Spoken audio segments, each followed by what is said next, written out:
Cool.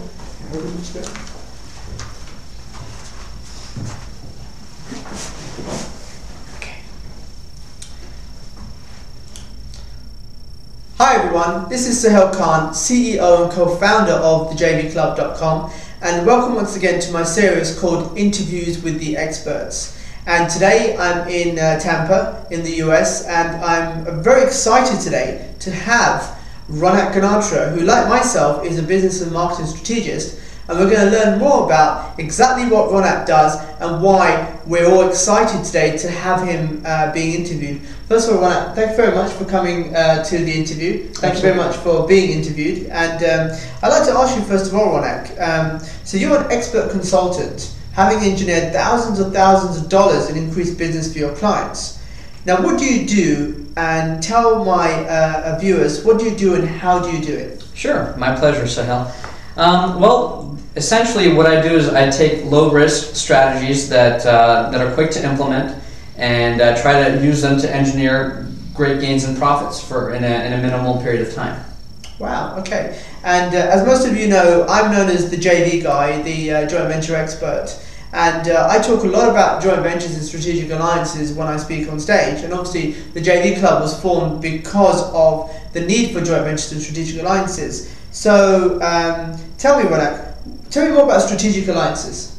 Well, the simple definition of a strategic alliance, Sohail, there are so many complex definitions of what is a joint venture, what is a strategic alliance. I like to think of it as just two or more parties coming together for the purposes of collaboration and profiting in a way that they could do by joining, that they could do something more than they could do on their own. And that's a great explanation. And as you know, if there's more than two or more parties in a joint venture, the third party is normally known as a joint venture broker or joint venture specialist. And this is something that both me and Ronak have done over in the US and over in the UK. So tell me a bit more about your background and how long have you been doing joint ventures? Well, I probably started doing joint ventures when I was about 9. Wow. It's a funny story. When I was young and I was in grade school, and I used to love playing computer games, but unfortunately we couldn't afford a computer at home. So what I would do is I'd go down to the library and use their computer and play games. Now, I would get home from school and I'd be home alone for a couple of hours. So the dilemma was that I couldn't get to the library, and obviously I couldn't drive at the time. But so I knew that I had friends that had their parents who could drop us off. So I would pick up the phone and call my friends and say, hey, what are you doing? Are you bored? And they'd be like, yeah, I'm bored. We should. And I would say, well, I've got an idea. Let's play computer games. And they would always say, yeah, let's do it. And I said, hey, here's an idea. Ask your mom if she could take both of us, drop us off to the library, and then we can go play computer games. Now, that sounds very opportunistic, I know, but at the end of the day, I was happy, my friend was happy, and both of our parents were happy because we were staying out of trouble. So I think that really captures the essence of what a joint venture is. It's taking hidden assets that other people have, collaborating, working together, and then coming up with an end result that is great for everybody. Wow. Amazing story. And well, most of you know my story of how I went from 0 to 4 million customers using joint ventures. This is a great explanation that Ronak's just given in terms of how joint ventures really work in the real world. So what about professionally? How can businesses and business owners use joint ventures? Well, Sohail, joint ventures have so many forms. It can be as simple as company A coming together with company B and saying, hey, I have a customer list and we need some more products, and you have the product, so let's work together and do something together. It can take the shape of company A has an asset that they're not using that's just sitting idle, and company B comes along and says, hey, we can make use of that asset and we'll share the profits together. So there's just so many ways of doing it. It's really incredible. In terms of how I got my start professionally, that's also another funny story.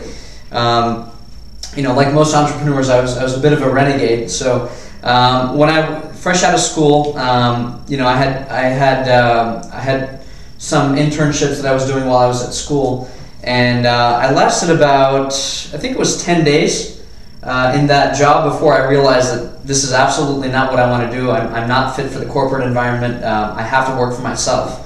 And it just boggled my mind how people could sit for 8 hours a day, every single day, 5 days a week, weeks on end, and actually be productive. I actually did that. If you know my story, I did that for I think 8 months, and then I left. So you lasted a bit longer than I did. Yeah. But I looked around and realized that, hey, people aren't productive 8 hours a day. They aren't even productive 4 hours a day. So it's not so much the hours that you work, it's about how much impact you're having in the few hours that you're there. So one of the things about joint ventures I love is it's just so high impact. You can do a joint venture and immediately create hundreds of thousands of dollars right off the bat in sales. So I got my start with the online world. I was dabbling in pay-per-click and different strategies. And it took me a while until I finally stumbled upon this concept of joint ventures. I came upon Jay Abraham and Bob Serling, who were my mentors. And I talk about Jay Abraham a lot, which is one of my mentors as well. So that's quite awesome. Sure. So I discovered them, and I started studying under them, and the rest is history. Wow. So much synergy here. It's unbelievable. And just to give you a brief snapshot, I met Ronak last year when I was invited to JB Alert Live in Washington, and that's where we met, and that's where we became really good friends from there, and obviously we've been collaborating ever since on joint ventures, so it's been absolutely awesome. So if you all know, I'm very passionate about joint ventures. That's all I talk about in my sleep and when I eat. Everywhere I go. So I am really passionate, and that's one of the reasons why I'm bringing you these experts today to talk more about how you can use some of the strategies that they're doing in your business. So you tell me about it. Why do you really love joint ventures? Why are you so passionate about joint ventures? Well, Sohail, I've looked at so many different strategies, and at the end of the day, there's so many different ways to increase sales. There's so many different ways to increase profits, and compared to joint ventures, it's hard to find something that's so simple, so quick, and so easy to implement. And another thing I like about joint ventures is that the business world is all about relationships. Sure. It's all about collaboration, and it's a way to come together and say, hey, you have something that we can use, and I have something that you can use, and hey, let's do something together. So that's the philosophical point, and then from a practical standpoint, the joint ventures have been used from the beginning of time, from the business world. And you see it every day without even realizing. You see, for example, you go to Allstate and Sears. Allstate, the insurance company, got its start as a joint venture with Sears, going in and going into the stores for mutual benefit. Another example is Sears and Discover Card. It started out as a store card, and now it's one of the biggest financial service companies in the world. So we see it every day in every space. And one prime example is McDonald's and Happy Meals. Hasbro toy company has a joint venture with McDonald's, and they put their toys in the Happy Meals, and there's a cross promotion going on there. Another thing also I wanted to really highlight today is, most of you know I talk about 7-figure joint ventures, and I'm really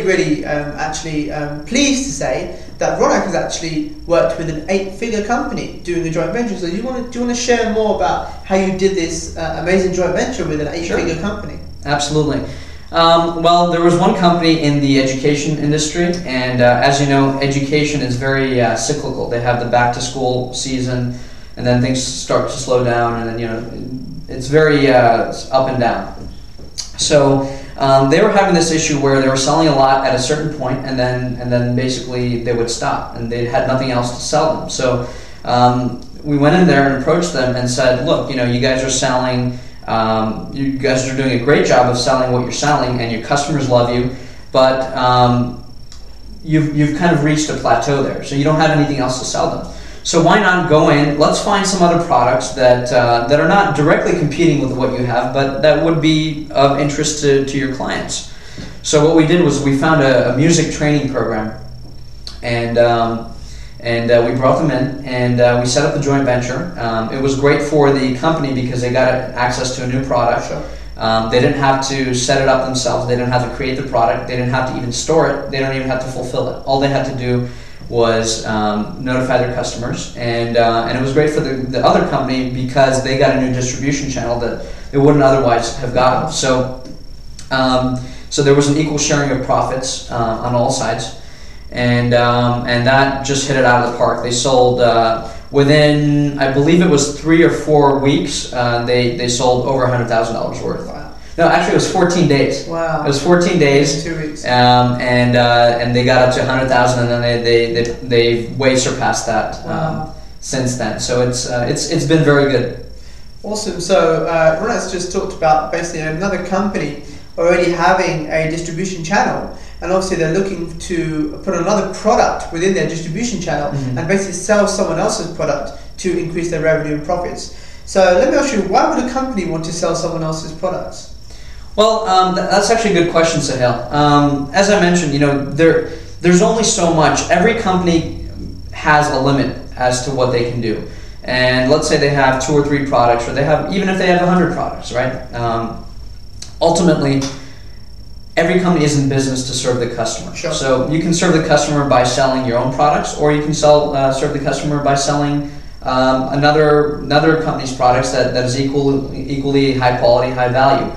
And if any company wants to create a new product, there's a long cycle. They have to come up with the idea. They have to test it. They have to market it. Once they get it out, they have to test the packaging, the pricing. There's so many elements, and of course, companies do it all the time. But a way to shortcut that process is to bring in another partner and sell other company stuff where there's an alignment with the value system, with the type of customer that you're serving, and sometimes you'd be surprised, but some of these big companies like Procter and Gamble, they're constantly looking outside their own company for new products and new innovations.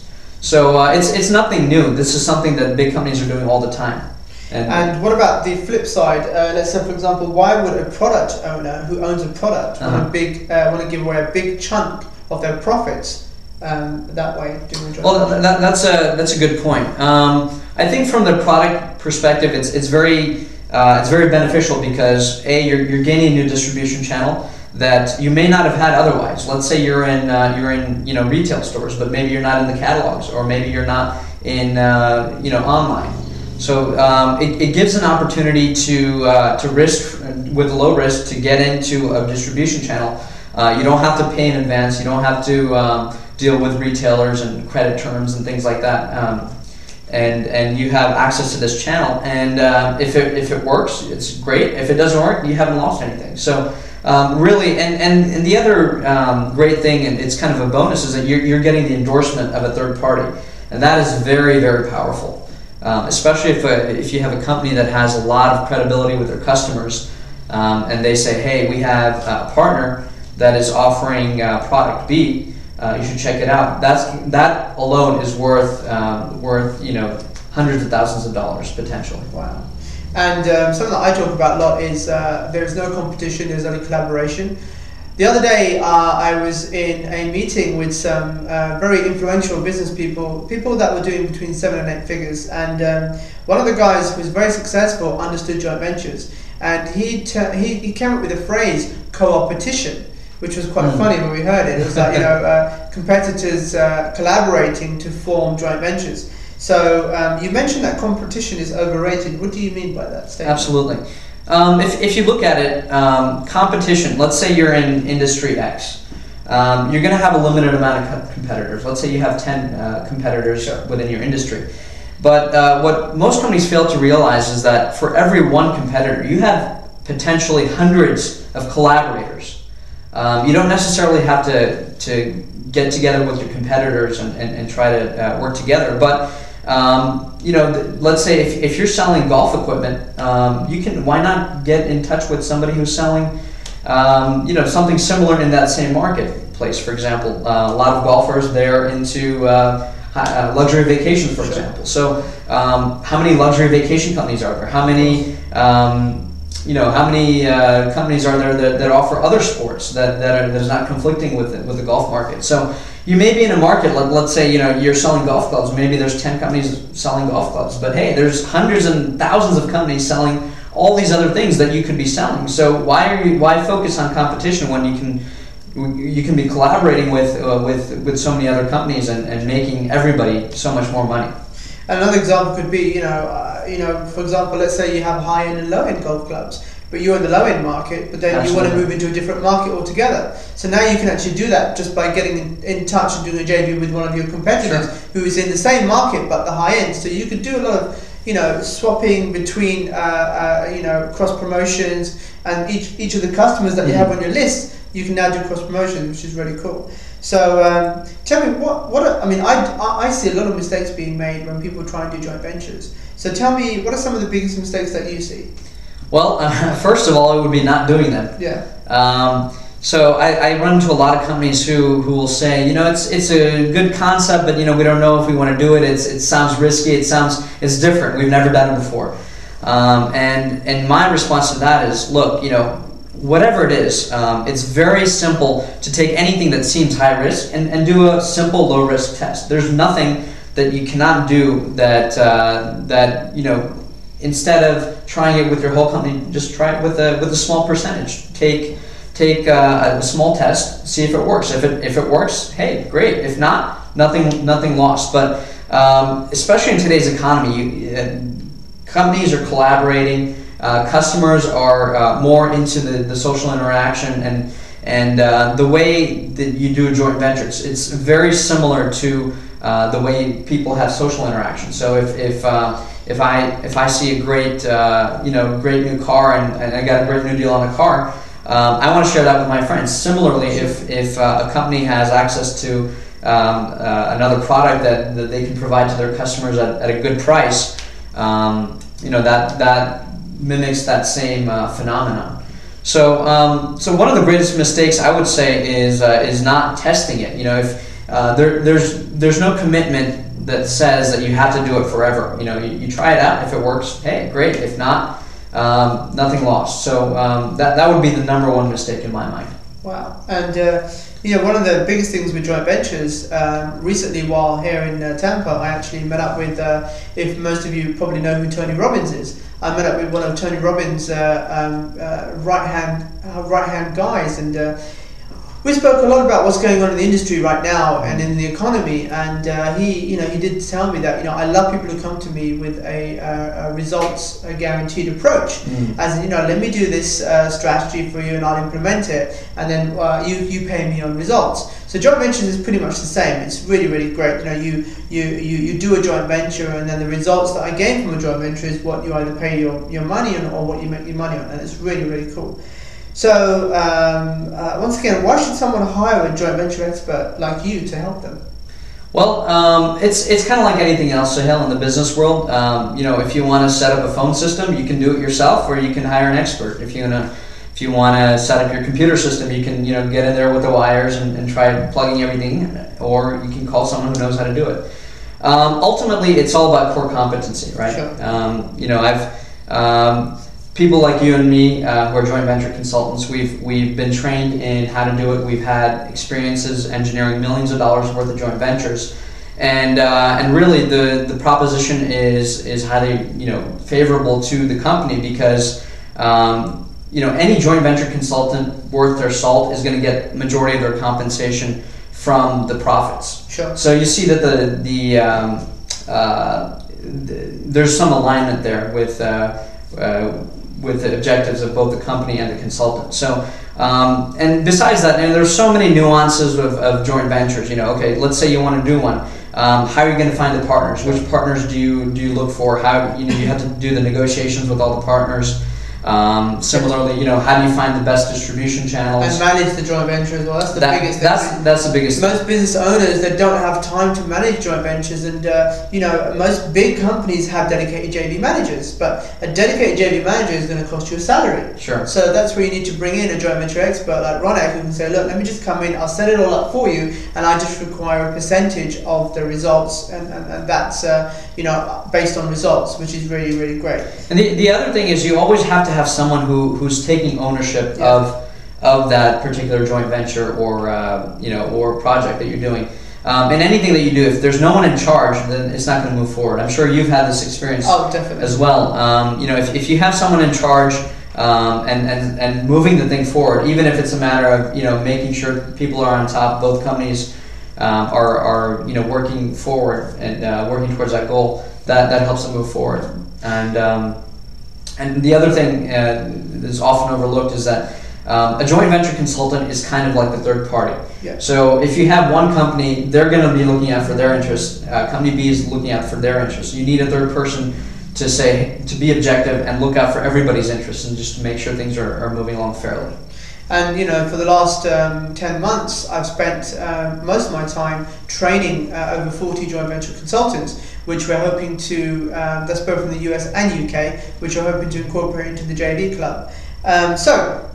People watching, they're interested, they're thinking, you know what, this sounds really, really interesting. Now, they want to go to the next step, and they're thinking to themselves, okay, what I want to do is I'd like to have a discussion with Ronak, for example, to see how he can help in your business in terms of putting together joint ventures, and are there any opportunities for our business to do joint ventures? So how would someone get in touch with you, and what's the next step? Well, the next step would be they could go to my website, www.thinksight.com. That's THINKSIGHT.com, and you'll find all different ways to contact me there. Brilliant. Okay, so there you have it. You've heard me talk about joint ventures nearly every day or every minute or 24/7, 24 hours a day. But now, isn't it cool that you have another joint venture expert here who's also doing some big JVs? I always talk about joint ventures. I know I talk about high-end joint ventures, but it's great to actually meet someone who's doing the same thing, but here in the US. And Ronak, once again, it's a pleasure. Thank you very much for sharing your insights with our members, and we'll definitely try and get you over to the UK soon, hopefully once we get up and we launch the JV Club. Absolutely. And I'm really looking forward to it. Ronak, thank you very much. Thank you, Sohail. Thank you. Cool. That was a good one. Yeah. Okay. It's always the one when you do one flow. It always. There's always. So that's pretty good. That's about 22. That's about 22 minutes. Okay. That one there. So.